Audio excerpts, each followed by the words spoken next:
ఆరుద్ర గారికి అభ్యుదయ కవిగా ఎంత కీర్తి ఉందో సాహిత్య విమర్శకుడుగా, సాహిత్య చరిత్రకర్తగా, పరిశోధకుడుగా కూడా అంత గుర్తింపు, అంత కీర్తి ఆంధ్ర సాహిత్య రంగంలో ఉంది.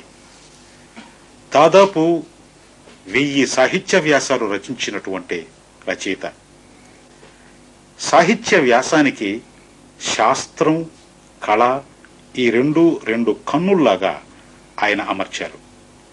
చెప్పే దాంట్లో ప్రామాణికత్వం, చెప్పే వైఖరిలో ఆసక్తి, ఈ రెండు ఆరుద్ర రచనలో జీవాల్లాగా ప్రవహిస్తూ ఉంటాయి.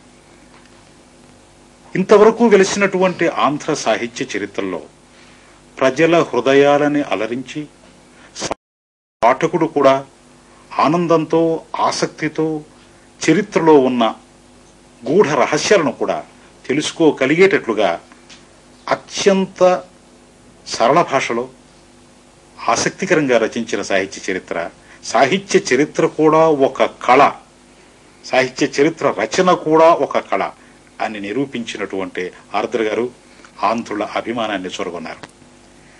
సాహిత్యాన్నే కాకుండా లలిత కళల్లో నాట్యం, సంగీతం, శిల్పకళ, వాస్తుకళ, ఒక విధంగా నాటక ప్రక్రియలు ఇతర దేశాల్లో రామాయణం మొదలైనటువంటి కథలు తీసుకున్నటువంటి నాటకాలు, కథలు ఇతర దేశాల్లో ఎలా వ్యాప్తి చెందాయి అన్న దృక్పథం, ఒక తెలుగు భాషలోనే కాకుండా ఇంగ్లీష్లో తదితర భాషల్లో కూడా ఈ పరిశోధన ప్రవృత్తిని ప్రదర్శిస్తున్నటువంటి పండితులు, పండిత విమర్శకులు, పండిత పరిశోధకులు ఆరుద్ర. వారి పరిశోధన వ్యక్తిత్వాన్ని సాహితీ లోకానికి పరిచయం చేయడానికి నేను ప్రయత్నిస్తాను. ఆరుద్ర గారు, మిమ్మల్ని పరిశోధకులుగా పరిచయం చేసుకోవాలనే కోరికతో కొన్ని ప్రశ్నలు అడుగుతాను. తప్పకుండా. మీరు సాహిత్య విమర్శకులుగా రంగంలోకి ప్రవేశించేటప్పుడు సాహిత్య విమర్శ ఏ పరిస్థితుల్లో ఉంది? మీరు సాహిత్య విమర్శను ఏ త్రోవల్లో నడిపించారు? మీకు సంతృప్తికరమైనటువంటి సాహిత్య విమర్శ ఏ రంగాల్లో జరిగినట్లుగా మీరు భావిస్తున్నారు? సాహిత్య విమర్శ నేను సాహిత్యంలో కళ్ళు తెరిచిన తర్వాత చూస్తే పండితులు సాధుపాఠాలు, అసాధుపాఠాల గురించి బుర్రబద్దల కొట్టిన స్థితిలోనే ఉంది. కవి ఏ దృక్పథంతో రాశాడు, ఏమిటి చెబుతున్నాడు అన్నది కాకుండా సమాజంలో అతను ఉన్న స్థానం ఏమిటి, అది ఏ వర్గాన్ని ప్రతిఫలిస్తుంది అన్నవి ఏమీ చెప్పలేదు. నేను సాహిత్య విమర్శ చదువుకున్నది కట్టమంచి రామలింగారెడ్డి గారి కవిత్వ విచారతత్వం. ఒక విధంగా కట్టమంచి రామలింగారెడ్డి గారు పూర్వం మీరు చెప్పినటువంటి మాటలోనవే ఏ సాహిత్య చరిత్రలో, విమర్శ చరిత్రలోనైనా మొట్టమొదట గ్రంథ పరిష్కారం ఏర్పడుతుంది, టెక్స్చువల్ క్రిటిసిజం.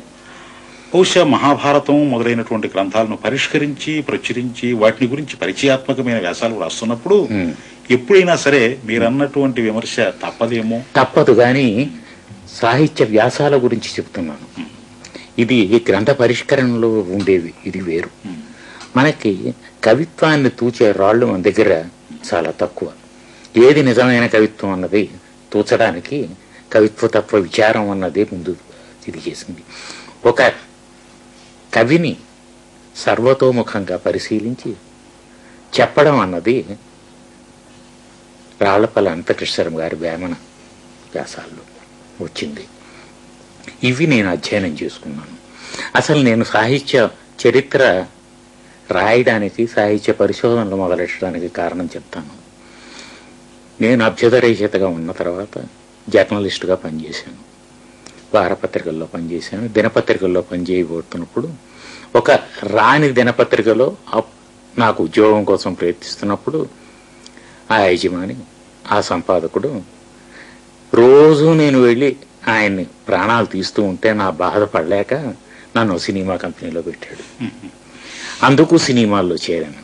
సినిమాల్లో చేరినప్పుడు కూడా సినిమా కథలు ఎలా రాస్తారు అన్నది చదువుకున్నాను కాబట్టి సరిపోయింది. ఒకనాడు నేను పనిచేస్తున్న కంపెనీ రాజరాజేశ్వరి ఫిల్మ్ కంపెనీకి కేవీ రెడ్డి గారు వచ్చారు. కేవీ రెడ్డి గారు వస్తున్నప్పుడు కేవీ రెడ్డి గారితో మాట్లాడుతూ, రెడ్డి గారు మీరు భక్త పోతన తీశారు, యోగి వేమన తీశారు, కవి తిక్కన తీయకూడదా అని. అందులో కథే ఉండబ్బా అన్నాడు. అనేసరికి అప్పటికప్పుడు ఆయన కథ చెప్పాలి కాబట్టి కవితెక్కన్ గారు చాలా గొప్పవాడండి, భారతం రాశాడు, దాన్ని ఏమో 15 పర్వాలు పూర్తి చేశాడు. ఆ తర్వాత కటకతిక్కన ఉన్నాడు, కటకతిక్కను చాలా యుద్ధాలు చేశాడు. ఇవన్నీ ఇందులో ఆడవాళ్ళకి పట్టేది ఏముందప్ప అన్నాడు. సినిమా కథ ఆడవాళ్ళకి పట్టారు, వాళ్ళు డబ్బిస్తారు. అసలు కవితెక్కన గారి కథ ఏమిటో నాకు తెలియదు.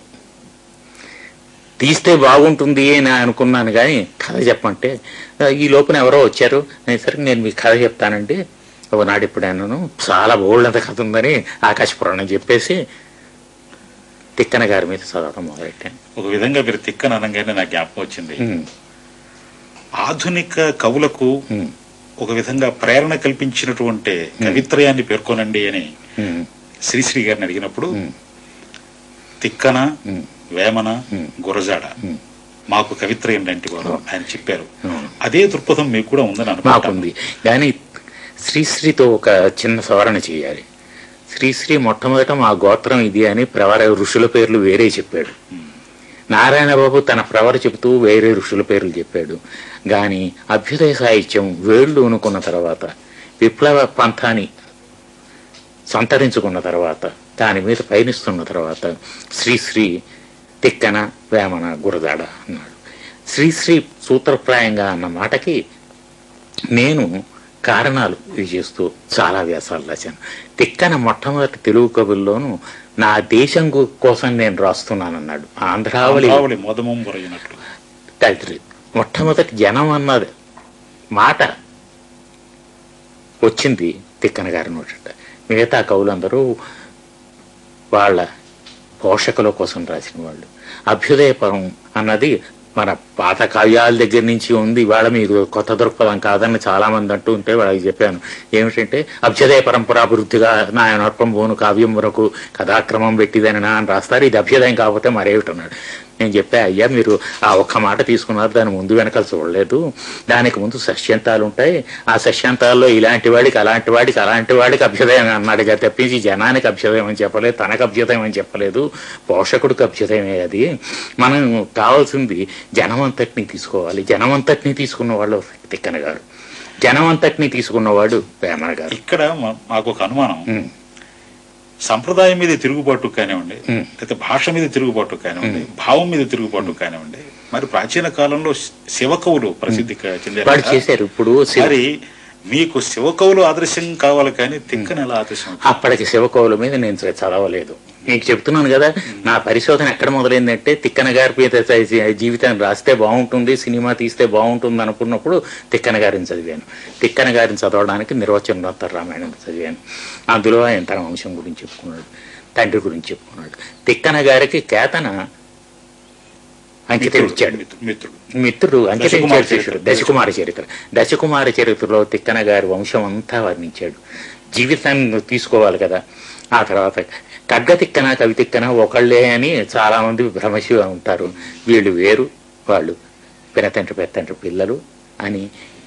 కగ్గతిక్కన జీవితం ఎక్కడి నుంచి తీసుకోవాలంటే కాటమరాజు కథకు వెళ్ళాలి. కాటమరాజు కథకు వెళ్ళిన తర్వాత అందులో కథలేమిటి, నా రీసెర్చ్ అంతా ఎలా జరిగిందంటే, ఏ పుస్తకం అయినా తీసుకుంటే దానిలో అధోజ్ఞాపకుల్లో ఏదైనా ఇంకో పుస్తకం పేరిస్తే ఆ పుస్తకం అంతా చదవడం. పరిశోధకుడుగా మీరు తిక్కన జీవితానికి సంబంధించిన వివరాలను గురించి సేకరించారు. ఈ కావ్యాలన్నింటినీ పరిశోధించి తిక్కన జీవితాన్ని తెలుగు వారికి అందించడానికి ప్రయత్నం చేశారు.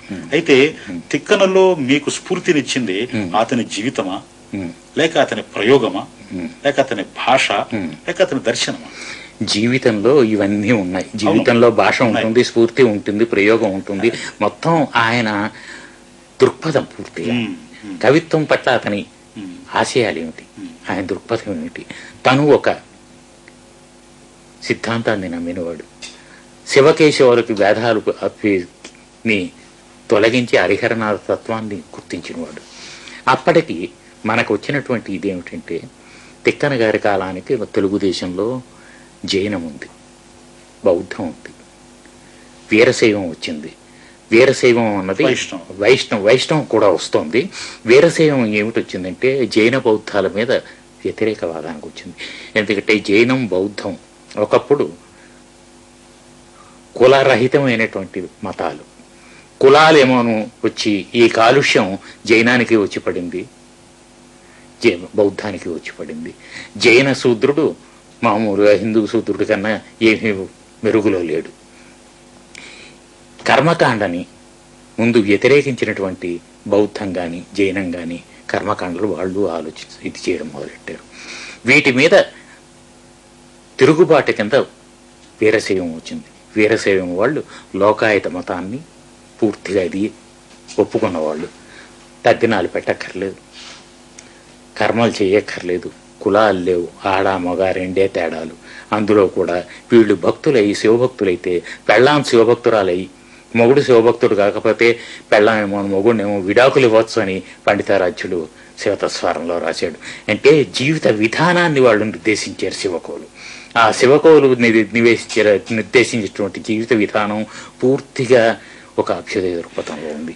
మత ప్రచారం కోసం మతమే కవిత్వం అని భావించి రచించిన శివకోల కంటే హరిహరాద్వైతాన్ని ఆశ్వాసాంత పద్యాల వరకే పరిమితం చేసి కవిత్వాన్ని జీవితానికి ఒక ఉపదేశాన్ని ఇవ్వాలి అనేటువంటి దృక్పథంతో రచించిన తిక్కన మెరుగైన మీ అభిప్రాయం? కాదు, మెరుగని కాదు. ఆయన తీసుకున్న సబ్జెక్ట్ ఏమిటి? ఆయన తీసుకున్నది భారతం, భారత కథ చెప్పాలి. భారత కథలో చెబుతున్నప్పుడు కూడా తన అభిప్రాయాలకు కావాల్సిన దాన్ని పెంచాడు, కొన్ని చోట్ల కుదించాడు. మా మూల భారతంలోనూ లేనివి కొన్ని యాక్ట్ చేశాడు తన నిత్య జీవితంలో. భీముడు మల్ల యుద్ధం చేస్తున్నప్పుడు తెలుగువాడు యుద్ధం చేసినట్టే ఉంటుంది కానీ సంస్కృత భారతంలో ఉన్న భీముడిలా కనబడ్డు. తిక్కనలో ఉన్న గొప్పతనం అంటే నాటకీయత. ఆ నాటకీయత ప్రకారం తను చెప్పదలుచుకున్నది ఏమిటంటే మహాభారతం మొదలైంది. తిక్కన నవ్వినా, యుద్ధం చేసినా, మాట్లాడినా, రాజనీతి ప్రదర్శించిన అంత తెలుగుదనం మూర్తిభవించిందని. తెలుగుదనం పూర్తిగా ఉంది, ఎందుకంటే సజీవ భాషలో రాశాడు ఆయన.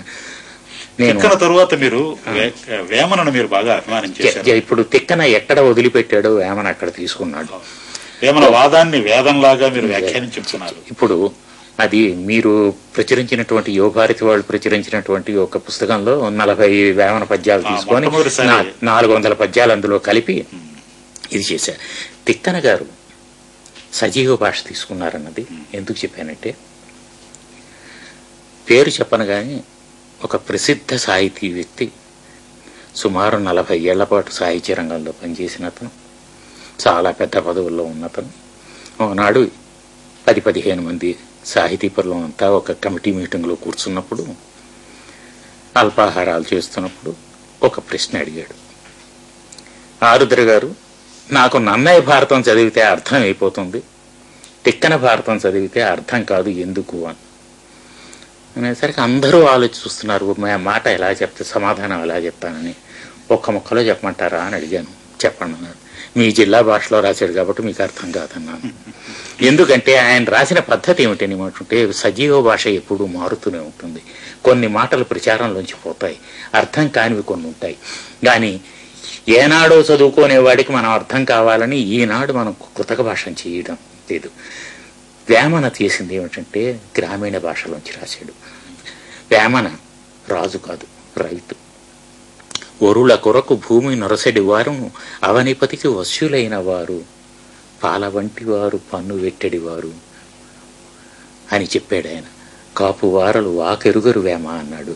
వీళ్ళు పన్నులు పెట్టేవాళ్ళు కార్మికులు అన్నది మొట్టమొదట దృక్పథం అంతా వేమనలో వచ్చింది. వేమన చదువుకున్నది ఇంత అంతా కాదు. కులార్ణవ తంత్రం, తంత్రశాస్త్రంలోని శ్లోకాలకి అనువాదం ఉంది. అది అనువాదంలా కనిపించదు.